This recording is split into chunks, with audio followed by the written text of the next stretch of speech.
Tapi lu mengikuti sepak bola Indonesia dari tahun berapa? Gue nggak ngikutin. Akhirnya baru di bawah Sintayong bener. Oh. Nah, gue punya pengalaman di mana mereka nggak bisa beli. Indonesia ini semua harus dalam koridor bahwa lu harus sopan santun bla bla. Enggak, gue melanggar semua koridor aturan-aturan ini. Tapi gue tidak fitnah. Dan lo tahu sendiri banyak yang gue omongkan ujungnya benar-benar. Yang salah satu yang gue kritik, gue ujung-ujungnya apa? Curi umur. Jadi mereka menghalalkan segala untuk menang. Prosesnya benar, kemenangan datang sendiri. Itulah kenapa gue selalu ribut sama netizen yang merasa dirinya paling ngerti. Kalau lo ingin membuat di sebuah negara any kind of olahraga itu bottom up policy, bukan top down. Setuju, oke? Yang jadi masalah di Indonesia tekanan publik untuk berprestasi, bla bla bla semua. Yang gue paling optimis ya sama Erick Thohir.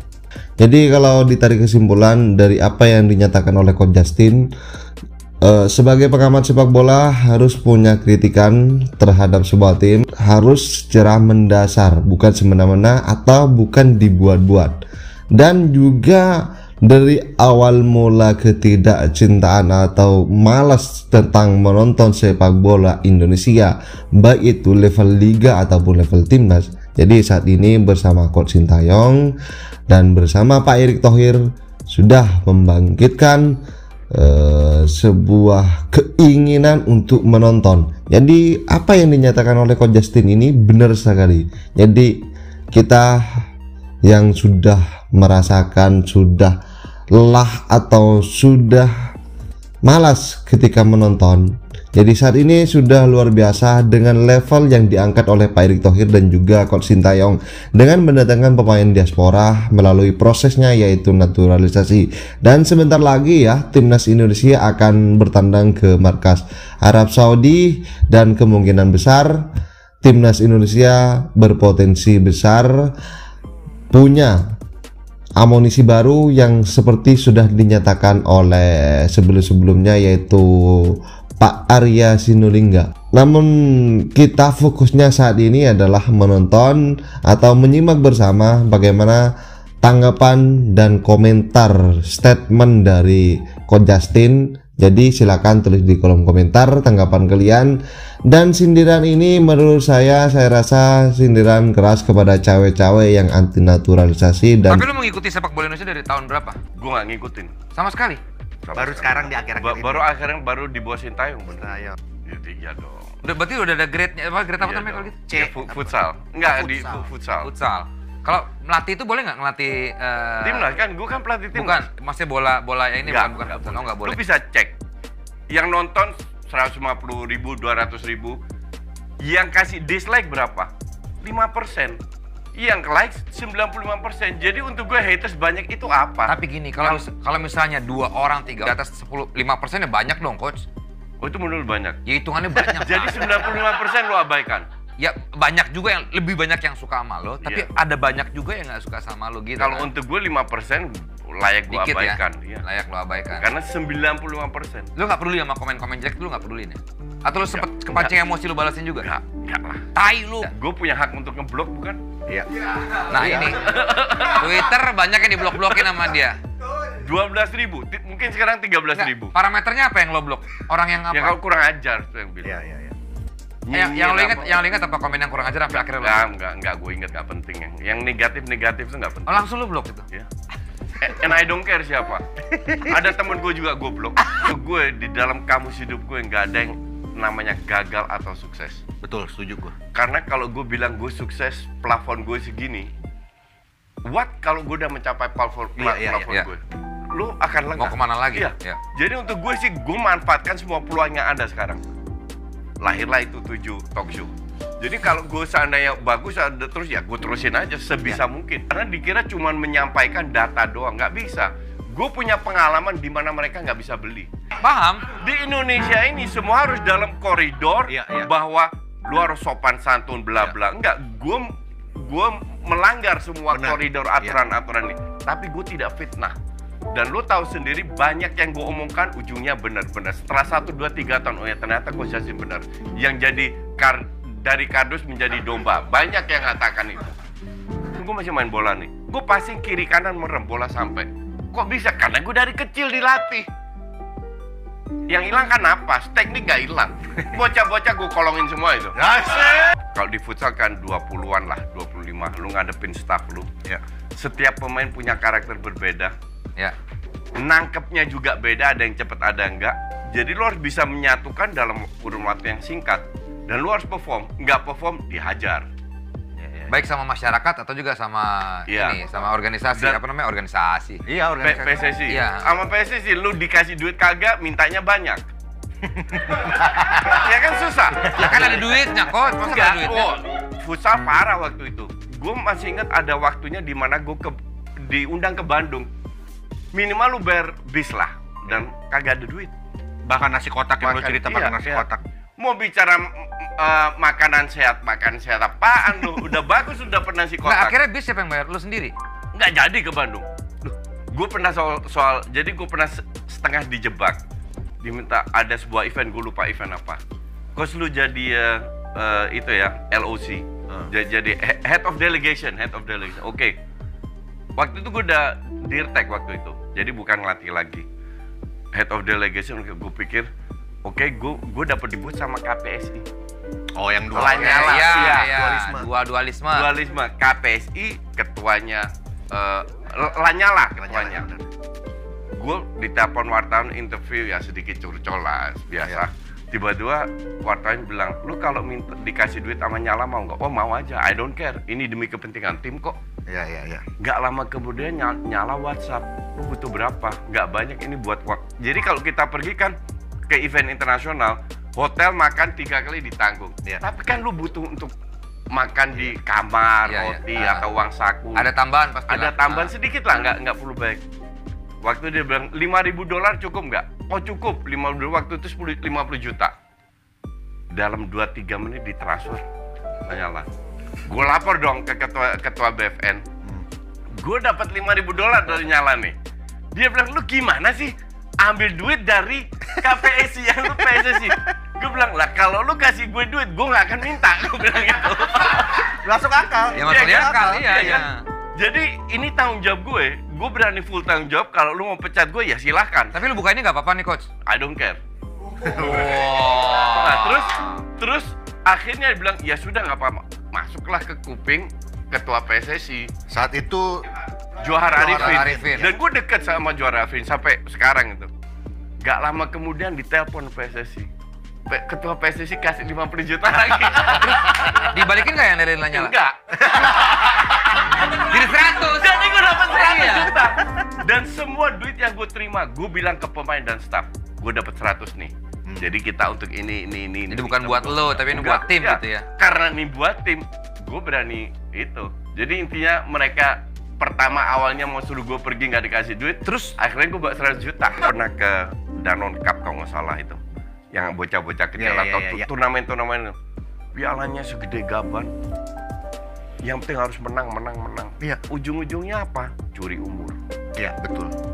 Curi umur. Jadi mereka menghalalkan segala untuk menang. Ini yang terutama ke member gue ajarkan. Menang kalah is part of your life. Yes. Kalau kita prosesnya benar, kemenangan datang sendiri. Itulah kenapa gue selalu ribut sama netizen yang merasa dirinya paling ngerti. Lu boleh menang, tapi bukan berarti lu main bagus. Dan lu boleh kalah. Makanya tugas gue itu masih banyak untuk mencuci otak mereka bahwa dua hal berbeda antara menang dan permainan.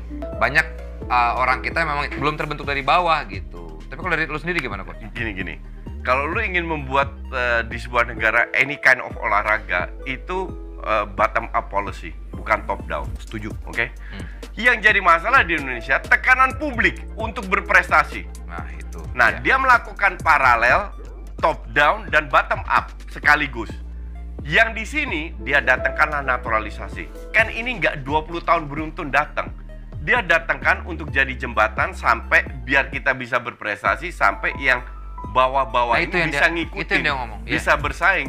Nah, sementara di bawah ini mereka juga bikin. Kemarin 2 minggu lalu atau minggu lalu gue taping sama Ratu Tisha sama Kaisang.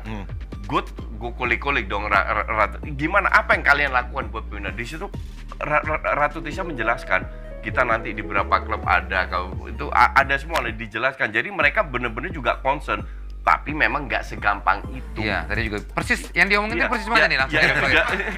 Jadi gue sih dari begitu banyak gue mengalami banyak ketua dulu masih zaman Agung Gumelar, Nurdin Halid, bla bla bla semua. Yang gue paling optimis ya sama Erick Thohir. Karena gue lihat there is a light at the end of the tunnel. Mungkin perjalanan masih jauh, tapi arahnya sudah benar. Maka dari itu kalau orang mau menang soal timnas, dia berapa pemain yang dari naturalisasi yang main di liga atau di klub keren? Kagak ada. Lu sebut siapa aja? Rafael Struijk, divisi 2. Oh, di sana. Di sana. Jenner, divisi 2 FC Utrecht. Sandy Walsh, Mechelen, divisi 1. Oke? Baget. Sheikh Patamana di Norway. Tapi tidak ada Justin Hapner, cadangan di Wolves. Masih cadangan, belum pernah main juga. Baget lumayan lah. Baget kan di Ipswich. Di divisi 2 juga. Nggak ada yang benar-benar di klub. Artinya memang pemain kita kualitasnya mediocre. But that's okay. Karena kalau mediocre nggak bisa juara, gue kasih contoh, Yunani juara Eropa, Denmark juara Eropa, Leicester juara Inggris dengan pemain mediocre. Cuman you have to fight. Lu harus bisa singkirkan ego lu. Jangan cari peluang untuk cetak gol untuk diri lu sendiri. Dan ini sering terjadi dengan pemain lokal. Sorry to say. Egy berapa tahun lalu gila egoisnya minta ampun. Marcelo gue setuju, dan ini pemain luar biasa. Baru umur 17-18 udah kayak puluhan tahun main di timnas. Visinya dapet. Cuman yang gue takutin, beruntung dia sendirian di Mechelen. Over di Belgia, Kaset Deinzer kalau nggak salah. Beruntung dia di situ. Semoga dia berubah. Karena kalau lihat di sini ya kayak bocah sosmed juga banyak joget-joget, kayak gitu-gituan lah. Asli gue salah satu idola gue yang pemain lokal itu Asnawi. Fighting spiritnya luar biasa. Makanya itu dia di-cut, dia kontraknya habis Jokernya, semoga dia pindah.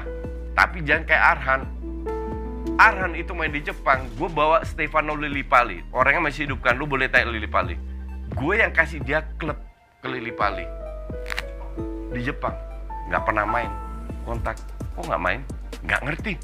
Gue main bagus, latihan bagus, friendly doang gue. Kenapa? Gue nggak ngerti kenapa. Habis Lillipali, Irfan Bahdim. Sekarang Arhan, kagak main. Kayaknya buat marketing ngangkat klubnya doang di Indonesia. Tapi kalau udah main bagus harusnya kan bisa objektif dong. Iya.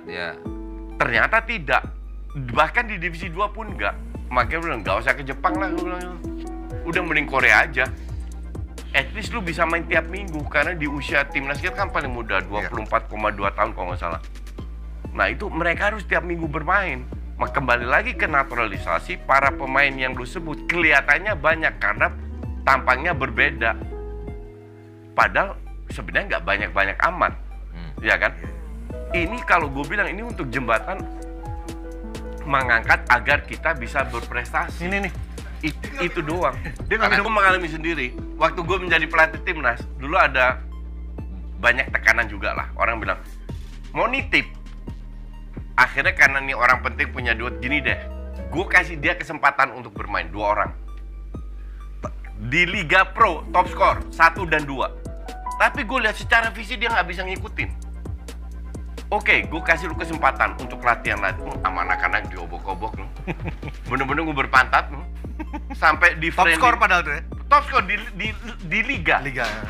Di timnas gue bilang sampai akhirnya kita friendly, manajernya di atas yang datang, ya dia setuju.